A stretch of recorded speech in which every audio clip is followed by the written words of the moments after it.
Assalamualaikum warahmatullahi wabarakatuh.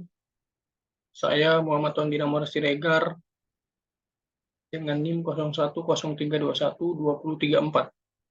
Saya mahasiswa UIN Sumatera Utara, Prodi Pengembangan Masyarakat Islam semester 4B, Fakultas Dakwah dan Komunikasi. Di sini saya akan memenuhi tugas UAS mata kuliah hadis tematik dengan dosen pengampu Bapak Haji Muhammad Iqbal Abdul Muin LCMA. Langsung saja, pengertian hadis metode tematik. Secara bahasa kata maudu'i berasal dari kata maudu, yang merupakan isim ma'ful dari kata wada'a, yang artinya masalah atau pokok permasalahan. Secara etimologi, kata maudu'i yang terdiri dari huruf ain do waw berarti meletakkan sesuatu atau merendahkannya.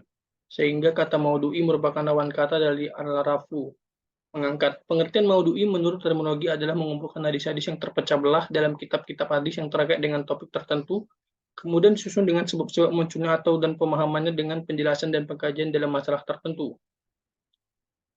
Ciri-ciri metode hadis tematik yaitu: 1. Menghimpun hadis-hadis yang membicarakan satu topik tertentu atau permasalahan tertentu. 2. Memahami makna dari masing-masing hadis. 3. Memahami hadis secara komprehensif dengan menggunakan pendekatan tematik. Yang pertama, ada hadis tentang manusia makhluk hidup. Bismillahirrahmanirrahim. An Abi Hurairah radhiyallahu anhu.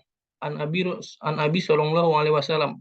Qala man na'fa san mu'min kurbatan min kurab bid dunya.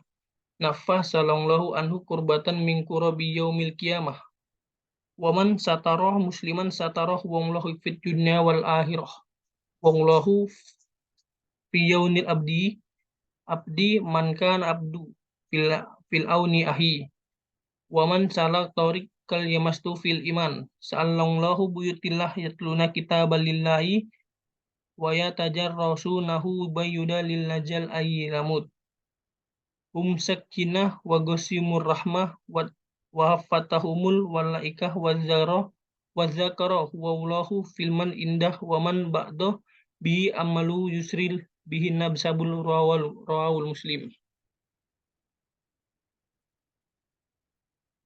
Terjemahnya dari Abu Hurairah radhiyallahu anhu, dari Nabi Shallallahu alaihi wasallam bersabda, barang siapa yang menghilangkan kesusahan dari kesusahan dunia orang mukmin, maka Allah akan menghilangkan kesusahan dari kesusahan hari kiamat.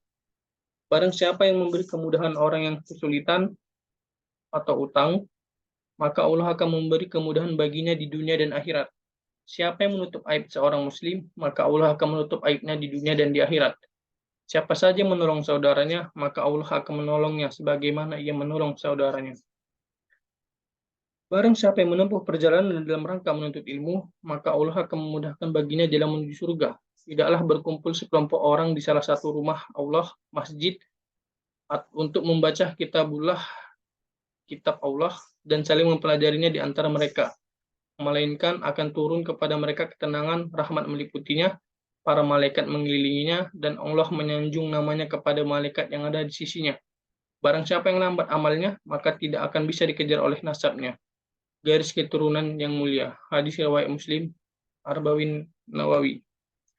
Pelajaran yang terdapat dalam hadis: 1. Siapa yang akan membantu seorang muslim dalam menyelesaikan kesulitannya, maka akan dia dapatkan pada hari kiamat sebagai tabungannya yang memudahkan kesulitannya di hari yang sangat sulit tersebut. 2. Sesungguhnya pembalasan di sisi Allah Ta'ala sesuai dengan jenis perbuatannya. 3. Berbuat baik kepada makhluk merupakan cara untuk mendapatkan kecintaan Allah Ta'ala. 4. Membenarkan niat dalam rangka mencari ilmu dan ikhlas di dalamnya agar tidak menggugurkan pahala sehingga amalnya dan kesungguhannya sia-sia. 5. Memohon pertolongan kepada Allah Ta'ala dan kemudahan darinya karena ketaatan tidak akan terlaksana kecuali karena kemudahan dan kasih sayangnya.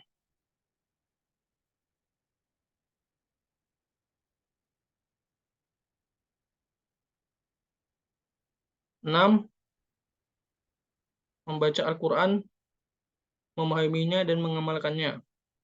7. Keutamaan duduk di rumah Allah untuk mengkaji ilmu. Kedua, Ada hadis tentang akhlak. Bismillahirrahmanirrahim. An Abi Hurairah radhiyallahu anhu. Qala qala Rasulullah sallallahu alaihi wasallam. Waslamat taro kasudu alla ihda ausi sintaini wasabina firqatabna tafarraqana sara alaidain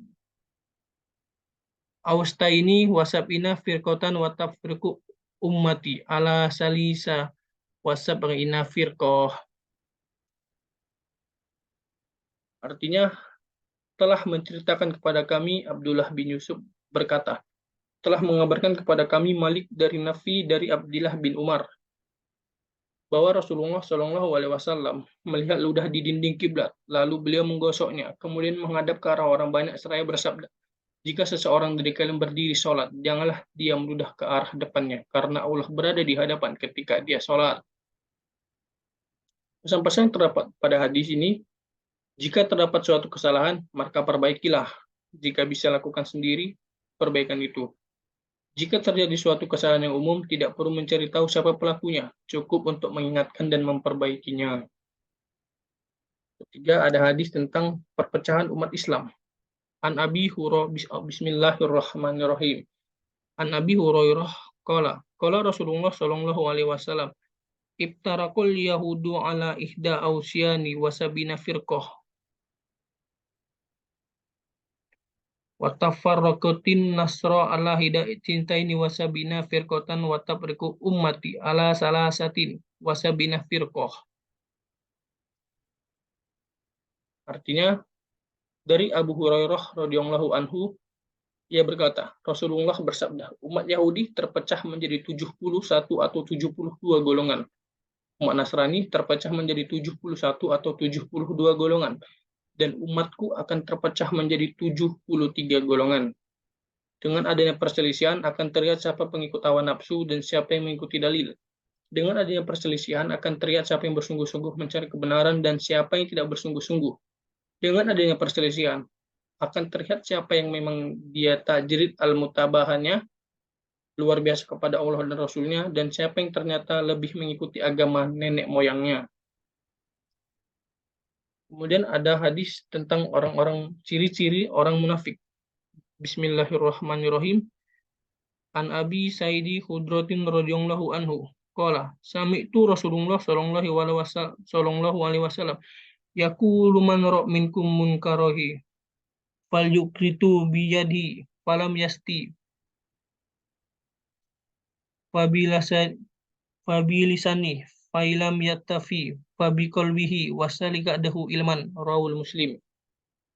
Artinya, ada 4 hal yang ada pada diri orang munafik, atau 4 perkara yang menjadi sifat orang munafik sampai ia meninggalkannya. 1, jika ia bicara, ia berdusta. 2, jika ia berjanji, ia ingkar janji. 3, jika ia membuat perjanjian, ia berkhianat. 4, jika ia bertikai, ia berbuat curang. Perawi Abdullah bin Amr bil As, ulama hadis Al-Bukhari, nama kitab Sahih Al-Bukhari nomor 2459, derajat hadis sahih. Oleh karena itu, kita harus menjauhi sifat orang munafik, sebab akan berakibat fatal bagi kehidupan manusia, baik di dunia maupun di akhirat.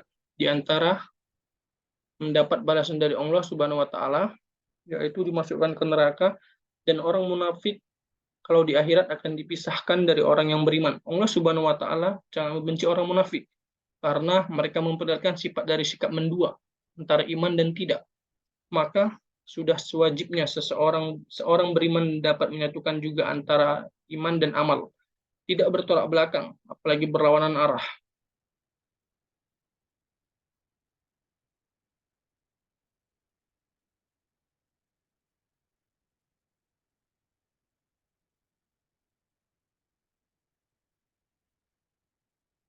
Kemudian dari Abu Said Al-Khudri radhiyallahu anhu, ia berkata, aku mendengar Rasulullah Shallallahu alaihi wasallam bersabda, barang siapa dari kalian melihat kemungkaran, ubahlah dengan tangannya. Jika tidak bisa, ubahlah dengan lisannya. Jika tidak bisa, ingkarilah dengan hatinya, dan itu merupakan selemah-lemahnya iman. Hadis riwayat Muslim nomor 49.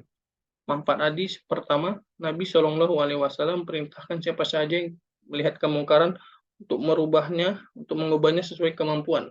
Kedua, tidak boleh melarang kemungkaran sampai diyakini hal itu kemungkaran. Ketiga, kemungkaran harus dinilai sebagai kemungkaran oleh yang mengingkari dan pelaku yang diingkari. Jika perkara yang diingkari adalah perkara hilafiyah, masih ada beda pendapat. Tidak ada pelarangan kemungkaran pada orang-orang yang mengira bahwa hal itu tak termasuk kemungkaran. Sekian dan terima kasih, hanya ini bisa saya sampaikan. Semoga bermanfaat dan kita diberi kesehatan oleh Allah Subhanahu wa taala dan umur yang panjang. Billahi taufiq wal hidayah. Wassalamualaikum warahmatullahi wabarakatuh.